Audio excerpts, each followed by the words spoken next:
I recently got an email from a subscriber, and he just graduated from an engineering degree, and he can code in MATLAB, he can code in Python and R, and he can ace any coding class.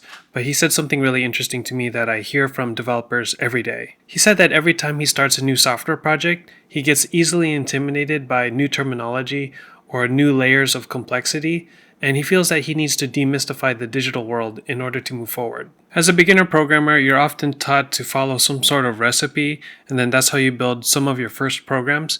When it comes to building a program from scratch, then you just blank out, and that's where the intimidation comes in. You're stuck in a cycle of watching coding tutorials, hoping that you'll develop some intuition as you watch these tutorials. But I think if you really want to develop a good intuition, you need to understand how these machines actually think. You need to understand how the computer thinks about your code and how it thinks about your data.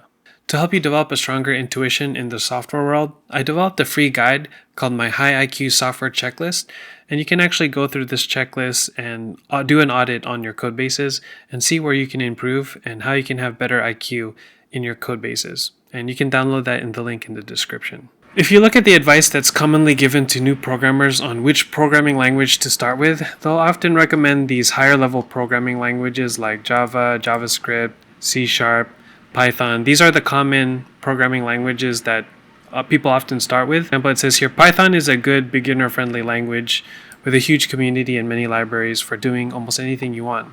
But if you want to move from just coding along and following tutorials to building your own project, you need to go deeper than just learning Python. These higher level programming languages are fun and convenient to use, but there is a hidden cost when it comes to using them. And that is, as a developer, you don't really know what's going on under the hood. The programming language takes care of a lot of things that happen in memory on your behalf. And so you never actually end up learning what's happening at a foundational level.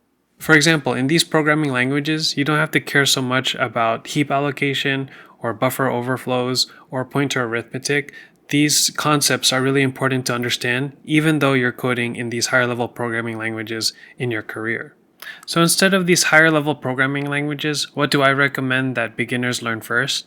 Learn C first, because that was my experience. This is the programming language that I learned first. I learned C, and then when I went to my first job, I started coding in C++.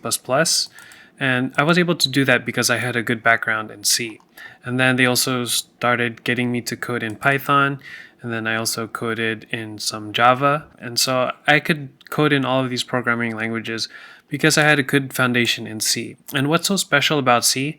There are 4 main ideas that I want to go over that you can really understand through coding in C. So in C programming, what I really appreciate about it is this emphasis on memory. And memory is really important because if you look at this website, there's a lot of things that are stored in some memory. For example, there's a picture here, and then we have some text here. This is going to be stored in memory. And so all of this is stored in some memory, and the key for every program is how to fetch that memory or where to get that memory or where to store that memory. It's all about taking human data and storing it in memory and then recalling that data from that memory and doing some processing and then storing it again in some other memory location.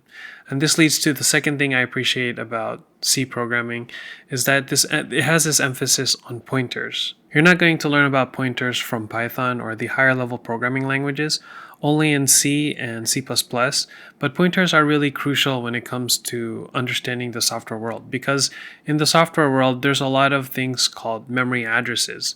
And for example, where do we store all of these pictures, or where do we store the font colors of this website? They're all stored in some memory location. And whenever you have data stored in memory, the 2 most important characteristics about that data is what is the data actually, like the value of the data, and then second is the memory location. Where is that data located? And if you code in C, you will have this mindset all the time because you will always have to deal with pointers, and then you have to deal with values, and then there are memory addresses. The third thing I appreciate about C is this emphasis on bits. So when you're coding in C and you're storing data in your program, you will always have in your mind that the data that you're storing are actually a series of bits. For example, this string here, Python, it's 6 characters, but you'll know intuitively from coding in C that this is going to be 8 bytes, this will be 8 bytes, and so on and so forth. And you know that this string will have 8 times 6 is 48 bits. it helps you develop this mindset that the data that you're storing in your program is just a series of bits and bytes. All right, the fourth thing that I like about C is that it's often called a procedural programming language. And that just means that C, the way C is built, is just a bunch of functions that call other functions. And each function has its own block of code, and you have the main function, and that main function will call other functions to basically create this program. And so when you're coding in this with this kind of mindset where you have different functions, you start to develop this intuition of modularity in your programming. So in this Python website, there are different modules to this website. There's this about section, there's this download section, and then each section has its own subsections in it. And so you can see that the way it's coded is it's very modular. And this is something that is very important when it comes to software development as a whole. In the software world, you want to code things in different modules so that when you're focusing on one module, all you have to worry about is the inputs and outputs of that one module. As long as those inputs and outputs are defined correctly and that you're dealing with them correctly inside the module, then that's all you have to worry about. And then the output can go to another module as an input into another module. And if you're coding in this way, you can build more and more complex programs. And if there's something wrong that happens in your code, you can just focus on the module that's causing the issue and then just focus on fixing that one. And then that will help you debug the issue more efficiently. If you think about it, this website is just a collection of black boxes. And as a professional, you can just understand that these are different black boxes and you don't have to know exactly what's inside each and every black box. You only have to worry about the ones you care about and then make sure that you're getting your data correctly in the black boxes you care about. And then those black boxes that you're working on, they're outputting data with the right formatting that they're designed for. So those are 4 foundational principles that you learn from coding in C. There's memory, there's pointers, bit level logic, and modularity. And as you grow in these principles, it gives you the intuition that you need to be able to architect your own code. And that's how you go from just following tutorials, just from copying these tutorials, to actually building your own projects. Is you want to become more of an architect and stop becoming just someone who just copies code and builds and copies projects. You want to be able to architect your own projects.